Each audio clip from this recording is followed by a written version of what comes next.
இலவசங்களை நான் அசிங்கப்படுத்த மாட்டேன் அப்படின்னு சொல்லி பேசியிருக்காரு. இவர் தான் இவரோட படத்துல இலவசங்கள் ஏன் இலவசங்கள் கொடுக்குறீங்க அப்படின்னு சொல்லி இவர் தான் டிவியை தூக்கி போட்டு உடைச்சாரு, கிரைண்டரை தூக்கி போட்டு உடைச்சாரு, மிக்சியை தூக்கி போட்டு உடைச்சாரு.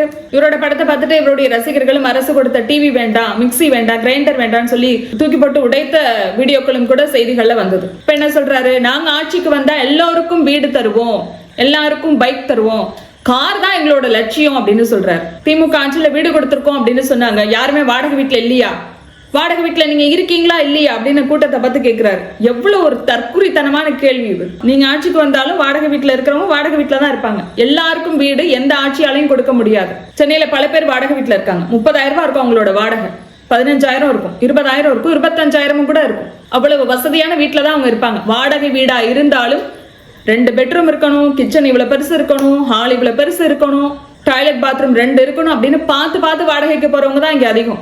அதனால எவ்வளவு காசு இருந்தாலும் பரவாயில்ல, 50,000 ரூபாய் கொடுத்து வாடகைக்கு போறவங்களும் இருக்காங்க. அப்படிப்பட்டவங்களுக்கு எல்லாம் உங்களால வீடு கொடுக்க முடியுமா? அவ்வளவு பெரிய வீடு உங்களால கொடுக்க முடியுமா? உங்களோட ஆட்சியில வீடுன்னு யாருக்கு கொடுக்கறாங்க அப்படின்னா, மாதம் 1000 2000 கூட வீட்டு வாடகை கொடுக்க முடியாம ஓலை குடிசையில ஒழுகிற வீட்டுல இருக்கிறவங்களுக்கு வீடு கொடுக்கறாங்க. குடிசைகளை மாத்துறாங்க, கான்கிரீட் வீடுகளா மாத்துறாங்க. காமராஜர் ஆட்சி காலத்துல இருந்து இன்னைக்கு வரைக்கும் குடிசை வீடுகள் கொஞ்சம் கொஞ்சமா கான்கிரீட் வீடுகளா மாறிக்கிட்டே வருது. அந்த வீடுகள் பெரிய பங்களா மாதிரி இருக்காது, 2 BHK 3 BHK இப்படியெல்லாம் இருக்காது. ஆனா மழை பெஞ்சா அந்த வீடு ஒழுகாம இருக்கும், பயப்படாம இருக்கலாம், குழந்தைங்களை வச்சுட்டு நிம்மதியா தூங்க முடியும். அதுக்காக அந்த வீடு கொடுக்கறாங்க.